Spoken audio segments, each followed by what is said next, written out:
श्रीगुरुभ्यो नमः हरिः ॐ नमः सूर्यः पितामहो व्यासः वसिष्ठो त्रिपराशरः कश्यपो नारदो गार्गः मरीचिर्मुनिरङ्गिराः लोमशः पौलशश्चैव चवनो जवनो भृगुः शवनकोऽष्टादशश्चेति ज्योतिष्शास्त्रप्रवर्तकाः नमो ऋषिभ्यः नमो महद्भ्यः ಆತ್ಮೀಯ ಪ್ರಿಯ ಪ್ರೇಕ್ಷಕ ಮಿತ್ರರೇ, ವಿಶೇಷವಾಗಿ ಫೆಬ್ರವರಿ ತಿಂಗಳಲ್ಲಿ ಕರ್ಕಾಟಕ ರಾಶಿಯವರಿಗೆ ಹೇಗಿದೆ ಎಂಬಂತಹ ಮಾಸ ಭವಿಷ್ಯಗಳನ್ನು ನಾವು ತಿಳ್ಕೊಳ್ಳೋಣ. ನೋಡಿ, ಪುನರಸು ನಕ್ಷತ್ರ 4ನೇ ಪಾದ, ಹಾಗೆ ಪುಷ್ಯ ನಕ್ಷತ್ರ 1ರಿಂದ 4 ಪಾದ, ಹಾಗೆ ಆಶ್ಲೇಷ ನಕ್ಷತ್ರ 1ರಿಂದ 4 ಪಾದ. ನೀವು ವಿಡಿಯೋ ಮುಗಿವರೆಗೂ ಕೂಡ ನೋಡ್ತಾ ಇರಿ. ನಕ್ಷತ್ರ ಪರಿಹಾರಗಳು ಏನಿದೆ ಎಂಬುದನ್ನು ತಿಳ್ಕೊಳ್ಳುವಂತಹ ಒಂದು ಪ್ರಯತ್ನ ಮಾಡೋಣ. ಕರ್ಕಾಟಕ ರಾಶಿಯವರಿಗೆ ರಾಶಿಯಿಂದ ತೃತೀಯ ರಾಶಿಯಲ್ಲಿ ಕೇತು, ಹಾಗೆ ಸ್ವಲ್ಪ ಅಷ್ಟಮ ಶನಿ ಇದ್ದಾನೆ, ರವಿ ಮತ್ತು ಬುಧನ ಜೊತೆಗಿದ್ದಾನೆ. ಅದರ ಜೊತೆಯಲ್ಲಿ ನವಮದಲ್ಲಿ ರಾಹು ಶುಕ್ರನ ನವಮಕ್ಕೆ ಬರುವಂಥದ್ದು ಬಹಳ ಒಳ್ಳೆಯದಾದಂಥದ್ದು. ದಶಮದಲ್ಲಿ ವಕ್ರವಾದಂತಹ ಗುರು, 12ನೇ ರಾಶಿಯಲ್ಲಿ ಕುಜ, ಹೀಗೆಲ್ಲ ಒಂದು ಗ್ರಹಸ್ಥಿತಿ ಇದೆ ನಿಮಗೆ. ನೋಡಿ, ಈ ತಿಂಗಳಲ್ಲಿ ವಿಶೇಷ ಏನಪ್ಪ ಅಂತಂದರೆ 1ನೇ ತಾರೀಕಿಗೆ ಕುಂದ ಚತುರ್ಥಿ ಅಂತಿದೆ, ಹಾಗೆ 2ನೇ ತಾರೀಕಿಗೆ ಶ್ರೀ ಪಂಚಮಿ ಅಂತಿದೆ, ಹಾಗೆ 3ನೇ ತಾರೀಕಿಗೆ ಕುಮಾರ ಷಷ್ಠಿ, 4ನೇ ತಾರೀಕಿಗೆ ಸೂರ್ಯ ಜಯಂತಿ, 5ನೇ ತಾರೀಕು ರಥಸಪ್ತಮಿ ಇದೆ, ಹಾಗೆ 6ನೇ ತಾರೀಕಿಗೆ ಮಧ್ವನವಮಿ ಇದೆ, 8ನೇ ತಾರೀಕಿಗೆ ಸರ್ವೇಶಾಂ ಏಕಾದಶಿ, 9ನೇ ತಾರೀಕಿಗೆ ಭೀಷ್ಮ ದ್ವಾದಶಿ ಅಂತಿದೆ, 10ನೇ ತಾರೀಕಿಗೆ ಸೋಮಪ್ರದೋಷ, 12ನೇ ತಾರೀಕಿಗೆ ಭಾರತ ಹುಣ್ಣಿಮೆ, ಸತ್ಯನಾರಾಯಣ ಸ್ವಾಮಿ ಪೂಜೆ ಮಾಡುವಂಥದ್ದು, 13ನೇ ತಾರೀಕಿಗೆ ಮತ್ತೆ ಪುನಃ ಕುಂಭ ಸಂಕ್ರಾಂತಿ ಇದೆ, 16ನೇ ತಾರೀಕಿಗೆ ಸಂಕಷ್ಟರ ಚತುರ್ಥಿ, 24ಕ್ಕೆ ಸರ್ವೇಶಾಂ ಏಕಾದಶಿ, 26ಕ್ಕೆ ನೋಡಿ ಬಹಳ ಮುಖ್ಯವಾಗಿ ಈಶ್ವರನನ್ನು ಪೂಜೆ ಮಾಡುವಂಥದ್ದು. ಹಾಗಾಗಿ ನೀವು ಮರೆಯದೇ ಇದ್ದ ಹಾಗೆ ಕೊನೆಗೆ ಈಶ್ವರನ ಪೂಜೆಗೂ ವಿಶೇಷವಾಗಿ ತಿಳಿಸ್ಕೊಡ್ತೇನೆ. ಹಾಗಾಗಿ 26ನೇ ತಾರೀಕಿಗೆ ಮಾಸ ಶಿವರಾತ್ರಿಯದ ಜೊತೆಯಲ್ಲಿ ವಿಶೇಷವಾಗಿ ಶಿವನನ್ನು ಆರಾಧನೆ ಮಾಡುವಂಥ ಮಹಾಶಿವರಾತ್ರಿ, 28ಕ್ಕೆ ಶಿವರಾತ್ರಿ ಅಮಾವಾಸ್ಯೆ ಇದೆ. ಹೀಗೆಲ್ಲ ಒಂದು ಹಬ್ಬ ಹರಿದಿನಗಳಿದೆ ನಿಮಗೆ. ನೋಡಿ, ಮಾಘ ಮಾಸ ಆದದ್ರಿಂದ ಒಳ್ಳೆಯ ಕೆಲಸ ಕಾರ್ಯಗಳನ್ನು ಪ್ರಯತ್ನಗಳನ್ನು ಮಾಡ್ತಾ ಇರಿ. ನೋಡೋಣ ಏನೇನು ಶುಭವಿದೆ ಅಂಥೇಳಿ ಯೋಚನೆ ಮಾಡೋಣ. ಯಾಕಂದರೆ ಕರ್ಕಾಟಕ ರಾಶಿಯವರು ಬಹಳ ಜನ ನಮಗೆ ಸಹಾಯ ಮಾಡಿದಂಥ ವ್ಯಕ್ತಿಗಳಿದ್ದೀರಿ. ಯಾಕಂದರೆ ವಿಡಿಯೋ ನೋಡುವಂತಹದ್ದು, ಹಾಗೆ ಜನಕ್ಕೆ 4-6 ಜನಕ್ಕೆ ಶೇರ್ ಮಾಡುವಂಥದ್ದು, ಹಾಗೆ ನಿಮ್ಮ ಕಾಮೆಂಟ್ ಎಲ್ಲ ನೋಡ್ತಾ ಇರ್ತಾನೆ. ಯಾಕಂದರೆ ಏನಾಗಿದೆ, ಎಲ್ಲ ಒಂಥರ 50-50 ಹಂತದಲ್ಲಿದ್ದೀರಿ ಕರ್ಕಾಟಕ ರಾಶಿಯವರು. ಒಂದಂತಕ್ಕೆ ಕೆಲವು ಜನಕ್ಕೆ ಬಹಳ ಒಳ್ಳೆ ರೀತಿಯಾದಂಥ ಫಲಗಳಾಗ್ತಾ ಇದೆ, ಒಂದಂತಕ್ಕೆ ತುಂಬ ಜನ ಒದ್ದಾಡ್ತಾ ಇದ್ದೀರಿ, ಆಗತ್ತೇ ಇಲ್ಲ ಅಂಥೇಳಿ ಒದ್ದಾಡ್ತಾ ಇದ್ದೀರಿ. ಒಟ್ಟಿನಲ್ಲಿ 2025ನೇ ವರ್ಷ ಭವಿಷ್ಯ ಹೇಳಿದ್ದೇನೆ. ಅದರ ಪ್ರಕಾರ ನೋಡ್ತಾ ಹೋದರೆ ಈ ವರ್ಷದಲ್ಲಿ ಮಾರ್ಚ್ ಅನಂತರದಲ್ಲಿ ಬಹಳ ಮುಖ್ಯವಾದಂತಹ ತೀರ್ಮಾನಗಳು ಸಿಗುವಂಥ ಚಾನ್ಸಸ್ ಇದೆ. ಹಾಗೆ ಈ ತಿಂಗಳಲ್ಲಿ ಫೆಬ್ರವರಿಯಲ್ಲಿ ಏನಪ್ಪ ಅಂತಂದರೆ, 1ನೇದಾಗಿ ನೋಡಿ, ಭಾಗ್ಯದಲ್ಲಿರುವಂತಹ ಶುಕ್ರ ರಾಹುವಿಂದ ಚಿಂತನೆ ಮಾಡೋಣ. ಒಂದು ಹಂತದಲ್ಲಿ ಭಾಗ್ಯ ಈ ತಿಂಗಳಲ್ಲಿ ವೃದ್ಧಿಯಾಗುವಂತಹ ಚಾನ್ಸಸ್ ಇದೆ. ಏನಪ್ಪ ಅಂತಂದರೆ, 1ನೇದಾಗಿ ಯಾರ್ಯಾರು ಕೆಲಸ ಕಳ್ಕೊಂಡಿದ್ರು ಅಂಥವ್ರಿಗೆ ಕೆಲಸ ಸಿಗುವಂತಹ ಚಾನ್ಸಸ್ ಇದೆ. ಹಾಗೆ 2ನೇದಾಗಿ ಬಹಳ ಮುಖ್ಯವಾಗಿ ಗಮನಿಸುವಂಥದ್ದು, ಶುಕ್ರನು ಏನೋ ಒಂದು ಸಂಪತ್ತನ್ನು ಕೊಡ್ತಾನೆ. ವಿಶೇಷವಾಗಿ ಸಂಪತ್ತು ಅಂತಂದರೆ ಸ್ಥಿರವಾದಂತಹ ಸಂಪತ್ತನ್ನು ಕೊಡ್ತಾನೆ ಶುಕ್ರನು. ಯಾವತ್ತೂ ಕೂಡ ಶುಕ್ರ ಗುರು ಶುಭಗ್ರಹಗಳು ಯಾವತ್ತೂ ಕೂಡ ಆದಷ್ಟು ದುಃಖಗಳನ್ನು ಕೊಡುವುದಿಲ್ಲ. ಏನೇ ಕೊಟ್ಟಿರೋದು ಉಳ್ಕೊಳ್ಳುವಂತಹ ಒಂದು ಸಂಪತ್ತನ್ನು ಕೊಡ್ತಾನೆ. ಹಾಗಾಗಿ ನೋಡಿ, ಮದುವೆ ಆಗದೇ ಇರುವಂತಹ ಬಹಳ ವ್ಯಕ್ತಿಗಳಿದ್ದೀರಿ ಈ ರಾಶಿಯವರು. ಅಂಥವರು ಈ ಒಂದು ಮಾಘ ಮಾಸದಲ್ಲಿ ಪ್ರಯತ್ನ ಮಾಡಿ ವಿವಾಹಕ್ಕೆ ಅನುಕೂಲಕರವಾದಂಥದ್ದಾಗುತ್ತೆ. ಮತ್ತು ಯಾವುದೋ ಒಂದು ಬಿಸ್ನೆಸ್ಸನ್ನು ಮಾಡ್ತಾ ಇದ್ದೀರಿ, ಅದೇನೋ ನಷ್ಟ ಆಗ್ತಾ ಇದೆ ಅಥವಾ ಲಾಭ ಆಗ್ತಾ ಇಲ್ಲ, ಅಥವಾ ನಿಮ್ಮ ಕ್ಯಾಲ್ಕುಲೇಷನ್ ಏನಿದೆಯೋ ಅದಕ್ಕೆ ತಕ್ಕಂತೆ ಪ್ರತಿಫಲ ಸಿಗ್ತಾ ಇಲ್ಲ ಅಂತಂದರೆ ಅದನ್ನು ಬಿಡಬೇಡಿ, ಖಂಡಿತವಾಗೂ ಹೋರಾಟ ಮಾಡಿ. ಅದಕ್ಕೆ ಹೇಳ್ತಾರಲ್ಲ, ಮಾಡು ಇಲ್ಲವೇ ಮಡಿ ಅಂತ. ಹಾಗಾಗಿ ಆ ಕೆಲಸಗಳನ್ನು ಪ್ರಯತ್ನ ಮಾಡಿ, ನೀವು ಬಿಡಬೇಡಿ, ಅದನ್ನು ನಿಮ್ಗೆ ಆಗ್ತದೆ. ಆದರೆ ಸ್ವಲ್ಪ ಆರಂಭ ದಿವಸದಲ್ಲಿ ಸ್ವಲ್ಪ ನಿಧಾನ ಆಗಬಹುದು, ತೊಂದರೆ ಆಗಬಹುದು. ಹಾಗಂತೇಳಿ ಕೆಲಸವೇ ಆಗೋದಿಲ್ಲ ಹೇಳುವಂಥ ತೀರ್ಮಾನವನ್ನು ಬೇಡ. ಯಾಕಂದರೆ ಇವತ್ತೇನಾಗಿದೆ, 1 ತಿಂಗಳು 2 ತಿಂಗಳು 3 ತಿಂಗಳು ನೋಡ್ತಾರೆ, ಕೊನೆಯ ಕೆಲಸ ಕೈ ಬಿಟ್ಬಿಡ್ತಾರೆ. ಹಾಗಲ್ಲ, ನಮಗೆ ಅದನ್ನು ಅರ್ಥವಾಗಲಿಕ್ಕೆ ಬಹಳ ಸಮಯ ಬೇಕಾಗುತ್ತದೆ.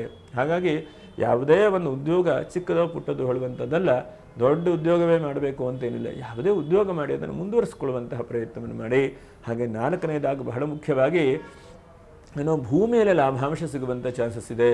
ಭೂಮಿಯಲ್ಲಿ ಸ್ವಲ್ಪ ಲಾಭ ಸಿಗುವುದಿಲ್ಲ, ಎಲ್ಲೋ ಒಂದು ಕಡೆ ಮೂಲೆಗೆ ತೆಗೆದುಕೊಂಡ್ಬಿಟ್ಟಿದ್ದಾನೆ, ಏನು ಮಾಡಬೇಕು ಚಿಂತೆ ಮಾಡಲಿಕ್ಕೆ ಹೋಗಬೇಡಿ.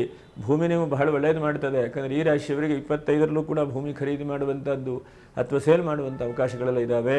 ಅದರ ಜೊತೆಯಲ್ಲಿ ಕುಜನೂ ಕೂಡ ಪಾಪಗ್ರಹನಾದಂತಹ ಕುಜನೂ ವ್ಯಯದಲ್ಲಿದ್ದಾನೆ. 12ನೇ ರಾಶಿಯಲ್ಲಿ ಕುಜನಿದ್ದರೆ ಒಂದಂತೆ ಕೆಲವು ಭೂಮಿ ಕೈ ತಪ್ಪಿ ಹೋಗುವಂಥದ್ದು ಸಿಗ್ತದೆ ಹೇಳುವಂಥ ಅರ್ಥ. ಪಕ್ಕದಲ್ಲಿ ನೀವು ಹೋಗಿದ್ದೀರಿ, ಮಾತುಕತೆ ಮಾಡಿ ಅಡ್ವಾನ್ಸ್ ಕೊಡಬೇಕು ಅಂತಂದರೆ ಯಾರೋ ಹಿಂದೆ ನಾನು ತೆಗೆದುಕೊಂಡಿದ್ದೀನಿ ಅಡ್ವಾನ್ಸ್ ಹೇಳ್ತಾ ಇದ್ದಾರೆ. ಮುರಿ ಮಾಡಬೇಡಿ. ಭೂಮಿ ವ್ಯಾಪಾರ ವ್ಯವಹಾರ ಮಾಡುವವರು, ರಿಯಲ್ ಎಸ್ಟೇಟ್ ಉದ್ಯಮಗಳು, ಈ ರಾಶಿಯವರು ಹೆಚ್ಚಿನದಾದಂಥ ಲಾಭಾಂಶಗಳು.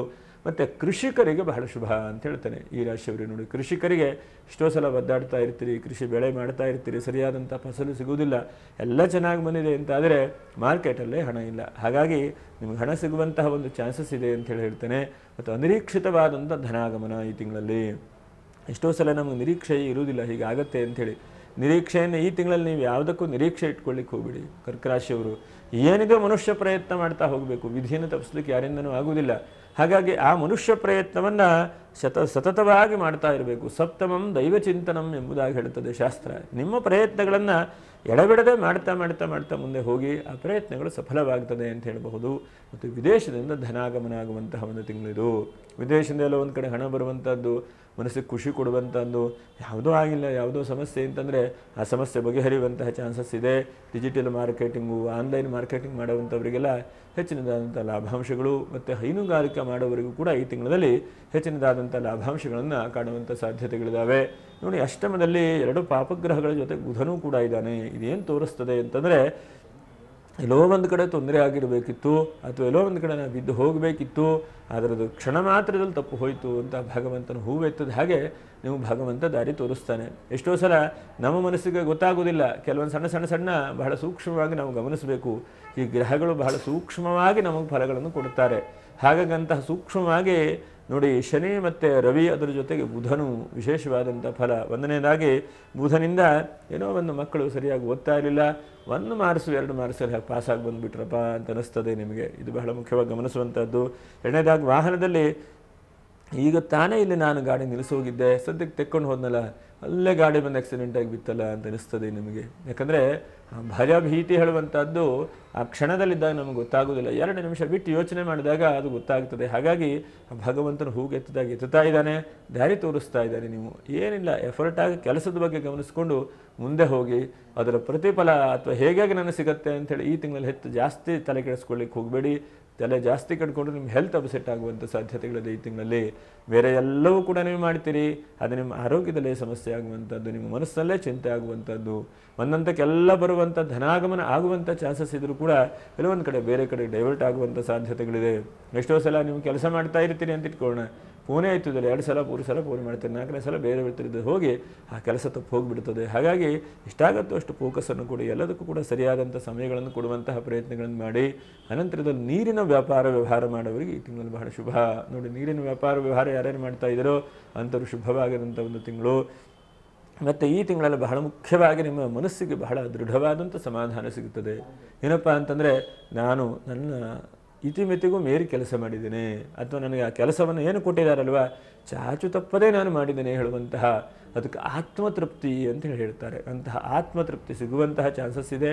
ಹಾಗಾಗಿ ನೀವು ಬಲಿಷ್ಠವಾಗಿ ಕೆಲಸದ ಬಗ್ಗೆ ಪ್ರಯತ್ನಗಳನ್ನು ಮಾಡಿ. ಹಾಗೆ ಅನಂತರದಲ್ಲಿ ನೂತನವಾದಂಥ ಕೆಲಸ ನಿಮಗೆ ಬರುತ್ತೆ, ನೂತನವಾದಂಥ ವ್ಯಕ್ತಿ ಈ ತಿಂಗಳಲ್ಲಿ ಪರಿಚಯ ಆಗ್ತಾನೆ. ಅದನ್ನು ನೀವು ಬಿಡಬೇಡಿ, ಎಷ್ಟಾಗುತ್ತೋ ಅಷ್ಟು ಪ್ರಯತ್ನಗಳನ್ನು ಮಾಡ್ಕೊಂಡು ಹೋಗಿ. ಎಷ್ಟೋ ಸಲ ನಾವು ಪ್ರಯತ್ನ ಮಾಡ್ತಾ ಇರ್ತೇವೆ, ಅದರ ಸಫಲವಾಗುವುದಿಲ್ಲ. ಈ ತಿಂಗಳಲ್ಲಿ ಸಫಲವಾಗುವಂಥದ್ದು ಸಮಯವೂ ಕೂಡ ನಿಮಗೆ ಸಿಗ್ತದೆ. ಬುಧನಿಂದ ಚಿಂತನೆ ಮಾಡಲಿಕ್ಕೆ ಹೋದರೆ ಬುಧನು ಅಷ್ಟಮದಲ್ಲಿರುವಂತಹ ಬುಧನು ವಿಶೇಷವಾಗಿ ನಿಮಗೆ ಏನೋ ಒಂದು ನಾಲೆಜ್ ತಿಳ್ಕೊಳ್ಳುವಂತಹದ್ದು, ಓದುವಂಥದ್ದು, ವಿದ್ಯಾರ್ಥಿ ಜೀವನದಲ್ಲಿ ಏನೋ ಒಂದು ವೃದ್ಧಿಯನ್ನು ಕೊಡುವಂಥ ಸಾಧ್ಯತೆಗಳಿದೆ. ಅದು ಬಹಳ ಉತ್ತಮವಾದಂಥದ್ದು ಅಂತ ಹೇಳ್ತೇನೆ. ಒಂದು 5 ಜಾಗ್ರತೆ ವಹಿಸ್ಕೊಳ್ಬೇಕು. ಒಂದನೇದಾಗಿ ನಿಮ್ಮ ವೈಯಕ್ತಿಕವಾದಂಥ ಆರೋಗ್ಯದ ವಿಷಯದಲ್ಲಿ ಜಾಗ್ರತೆ ಒಂದನೇದಾಗಿ. ಎರಡನೇದಾಗಿ ಈ ತಿಂಗಳಲ್ಲಿ ಯಾರಿಗೂ ಹೆಚ್ಚಿನದಾಗಿ ಹಣಕಾಸು ಕೊಡ್ಲಿಕ್ಕೆ ಹೋಗಬೇಡಿ, ಕೊಟ್ಟರೆ ಬಹಳ ತೊಂದರೆ ಆಗ್ತದೆ ಅಂತ ಹೇಳಿರ್ತೇನೆ. ಹಾಗೆ ಮೂರನೇದಾಗಿ ಬಹಳ ಮುಖ್ಯವಾಗಿ ಗಮನಿಸುವಂತಹದ್ದು ಗೃಹಿಣಿಯರು, ಈ ರಾಶಿಯ ಗೃಹಿಣಿಯರು ಯಾರಿದ್ದೀರೋ ಎಲ್ಲ ಬಹಳ ಸೂಕ್ಷ್ಮವಾಗಿ ಗಮನಿಸ್ಕೊಳ್ಳಿ. ಸಣ್ಣ ಪುಟ್ಟ ತೊಂದರೆಗಳು ಬರ್ತಾ ಇದೆ, ಅದಕ್ಕೆ ಈಶ್ವರ ಆರಾಧನೆ ಮಾಡುವಂಥದ್ದು ಬಹಳ ಉತ್ತಮವಾದಂಥದ್ದು. ಹಾಗೆ ನಾಲ್ಕನೇದಾಗಿ ಬಹಳ ಮುಖ್ಯವಾಗಿ ನೀವು ಎಲ್ಲವನ್ನು ಪ್ಲ್ಯಾನ್ ಮಾಡ್ತಾ ಇದ್ದೀರಿ, ಅದರ ಜಾಸ್ತಿ ಒತ್ತಡಗಳು ಬರ್ತಾ ಇದೆ ನಿಮಗೆ. ಹಾಗಾಗಿ ಎಲ್ಲವನ್ನು ಕೂಡ ಸಮಯವನ್ನು ಮಾಡಿಕೊಳ್ಳಿ, ಕ್ಯಾಲೆಂಡರ್ಲೆಲ್ಲ ಗುರುತು ಹಾಕಿಟ್ಕೊಳ್ಳಿ. ಈ ದಿವಸ ಇಷ್ಟೊತ್ತಿಗೆ ಈ ಥರ ಕೆಲಸ ಅಂಥೇಳಿ ಅಂತಹ ಸಮಯಗಳನ್ನು ಬಹಳ ಮುಖ್ಯವಾಗಿ ಗಮನಿಸ್ಕೊಳ್ತಾ ಪ್ರಯತ್ನ ಮಾಡ್ತಾ ಬನ್ನಿ. ಆ ಸಮಯವು ನಿಮಗೆ ಕಾಪಾಡುತ್ತದೆ. 5ನೇದಾಗಿ ಸ್ವಲ್ಪ ಅಗ್ನಿಯ ವಿಷಯದಲ್ಲಿ ಸ್ವಲ್ಪ ಜಾಗ್ರತೆ. ಅಥವಾ ಮನೆಯಲ್ಲೇ ಏನಾದರೂ ಗ್ಯಾಸ್ನಲ್ಲಿ ಏನಾದರೂ ಹಾಲಿಗೆ ಲುಕ್ತಾ ಇದ್ರೆ ಅದು ಗೊತ್ತೇ ಆಗೋದಿಲ್ಲ. ನೀವು ಎಲ್ಲೋ ಒಂದು ಕಡೆ ಹೋಗಿರ್ತೀರಿ, ಅರ್ಜೆಂಟ್ ಕೆಲಸದಲ್ಲಿ ಇರ್ತೀರಿ, ಕೊನೆ ಸಮಸ್ಯೆಗಳು ಬರುತ್ತೆ. ಮತ್ತು ಕೀಯನ್ನು ಕಳ್ಕೊಳ್ಳುವಂಥ ಸಾಧ್ಯತೆಗಳು, ಕೀಯನ್ನೆಲ್ಲೋ ಒಂದು ವ್ಯತ್ಯಾಸ ಮಾಡ್ಕೊಂಡ್ಬಿಡ್ತೀರಿ. ಹಾಗಾಗಿ ಇದಿಷ್ಟು ಚೋರ ಭಯ ಬರುವಂಥ ಸಾಧ್ಯತೆಗಳು. ಇದಿಷ್ಟು ನೀವು ಜಾಗ್ರತೆ ವಹಿಸ್ಕೊಂಡ್ರೆ ಈ ಫೆಬ್ರವರಿ ತಿಂಗಳಲ್ಲಿ ಎಲ್ಲ ಸಾಧನೆಗಳ ಕಡೆಗೆ ಹೋಗುವಂತಹ ಚಾನ್ಸಸ್ ಇದೆ. ನೀವು ಅದಕ್ಕೆ ಹೇಳಿದ್ನಲ್ಲ, ನೀವು ಈ ತಿಂಗಳಲ್ಲಿ ಏನಂತಂದರೆ ಫೋಕಸ್ಸನ್ನು ಕೆಲಸಗಳಿಗೆ ಕೊಡ್ತಾ ಬನ್ನಿ. ಅಪೇಕ್ಷೆಯೋ ಫಲವೋ ಅಥವಾ ಹೇಗೆ ಹಣ ಬರುತ್ತೆ ಹೇಳೋದ್ರ ಬಗ್ಗೆ ಚಿಂತೆ ಮಾಡಬೇಡಿ. ಫಸ್ಟ್ ಕೆಲಸ ಅದರ ಬಗ್ಗೆ ಫಸ್ಟ್ ಯೋಚನೆ ಮಾಡ್ತಾ ಬನ್ನಿ. ನಕ್ಷತ್ರ ಪರಿಹಾರಗಳು ಏನಪ್ಪ ಅಂತಂದರೆ ನೋಡಿ, ಪುನರ್ವಸು ನಕ್ಷತ್ರ 4ನೇ ಪಾದ, ನೀವು ಸಾಧ್ಯ ಆದ ಮಟ್ಟಿಗೆ ಕುಮಾರ ಷಷ್ಠಿ ಇದೆ 3ನೇ ತಾರೀಕಿಗೆ, ಅಂತಹ 3ನೇ ತಾರೀಕಿಗೆ ಎಷ್ಟಾಗುತ್ತೋ ಅಷ್ಟು ನೀವು ಸುಬ್ರಹ್ಮಣ್ಯ ಸ್ವಾಮಿನ ಆರಾಧನೆ ಮಾಡ್ತಾ ಬನ್ನಿ. ಇನ್ನು ಪುಷ್ಯ ನಕ್ಷತ್ರ ನೋಡಿ, ಪುಷ್ಯ ನಕ್ಷತ್ರದವರು 26ಕ್ಕೆ ಮಹಾಶಿವರಾತ್ರಿ ಇದೆ. ಎಷ್ಟಾಗುತ್ತೋ ಅಷ್ಟು ಶಿವನಿಗೆ ಬಿಲ್ವಪತ್ರ ಅರ್ಚನೆ ಮಾಡುವಂಥದ್ದು, ರುದ್ರಾಭಿಷೇಕ ಮಾಡುವಂತಹ ಒಂದು ಪ್ರಯತ್ನವನ್ನು ಮಾಡಿಸಿ, ಬಹಳ ಶುಭವಾದಂಥದ್ದು. ನಿಮಗೇನಾಗಿದೆ ಅಂತಂದರೆ ಒಂದು ಹಂತಕ್ಕೆ ಒಳ್ಳೊಳ್ಳೆ ಕೆಲಸಗಳು ನಿಮಗೆ ಕೈ ಸಿಗ್ತಾ ಇದೆ, ಕೈಗೂಡ್ತಾ ಇದೆ, ಆದರೆ ನಿಮ್ಮ ತೃಪ್ತಿ ಹೇಳುವಂಥದ್ದು ಕಾಣ್ತಾ ಇಲ್ಲ. ಇನ್ನೂ ದೊಡ್ಡದಾಗಿ ಮಾಡೋಣ, ಇನ್ನೂ ದೊಡ್ಡದಾಗಿ ಬೆಳೆಯೋಣ ಅಂತ ಅನಿಸ್ತಾ ಇದೆ ನಿಮಗೆ. ಹಾಗಾಗಿ ಇರುವಂತಹದ್ದಲ್ಲೇ ಆತ್ಮತೃಪ್ತಿಯನ್ನು ಹೊಂದುವಂತಹ ಒಂದು ಪ್ರಯತ್ನ.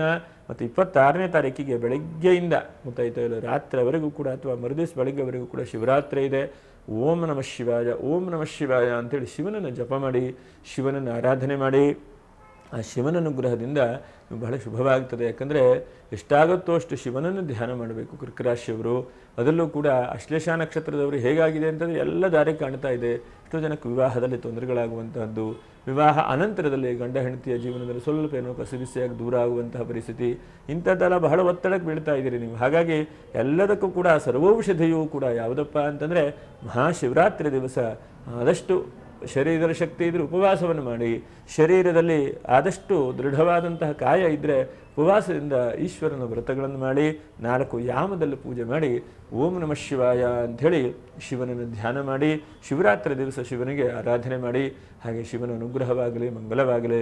ಯಾರು ಸಬ್ಸ್ಕ್ರೈಬ್ ಮಾಡಿಲ್ಲ ಅಂತವರು ಸಬ್ಸ್ಕ್ರೈಬ್ ಮಾಡಿ, ಹಾಗೆ ಓಂ ನಮಃ ಶಿವಾಯ ಅಂಥೇಳಿ ಒಂದು ಕಮೆಂಟನ್ನು ಮಾಡಿ.